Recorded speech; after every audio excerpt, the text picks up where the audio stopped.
Rĩrĩ mwago wa kambĩini ũthiĩte na mbere kũnyita thing'a mĩena ĩtiganĩte gũkũ bũrũri-inĩ. Harĩ Seneta Kĩraitũ Mũrungi aronekana kũhingũra ihinda rĩake rĩa kambĩini na mathĩna thutha wa ibandĩko ciake gũthũkangio.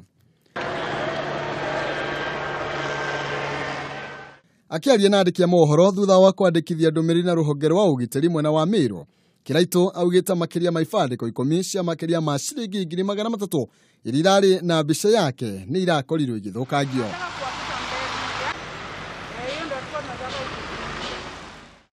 Nĩamũrĩkĩte Gavana Munya ũrĩa marang'ethanĩra nake gĩturwa-inĩ kĩa ũgavana kaunti-inĩ ya Meru, akiuga ahota gũkorwo ahutanĩtie na gũthũkangio kwa ibandĩko ciake. It is very primitive to allow gangs, hooligans and goons to be used to deface my campaign posters.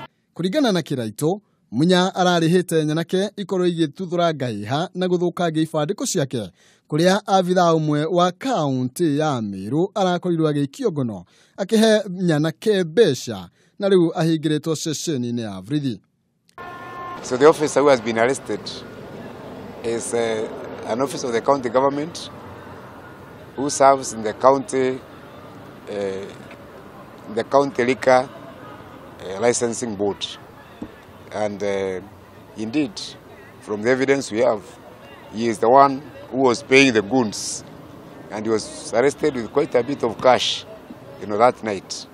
Mwanini wake DCIO wa Meru Collins Wekesa nĩarutĩire mũkana arĩa makoretwo makĩbanga ngahĩha ihinda rĩrĩ rĩa kambĩini, akiuga matukũ mao nĩ matare. Sheria na serikali iko macho.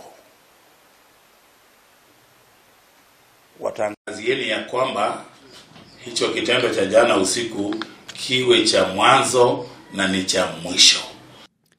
Ibandĩko icio ciathũkangirio ũtukũ wa mũthenya wa Jumatano, ndagĩka nini tu thutha wa kũgathĩkwo taũni-inĩ ya Meru.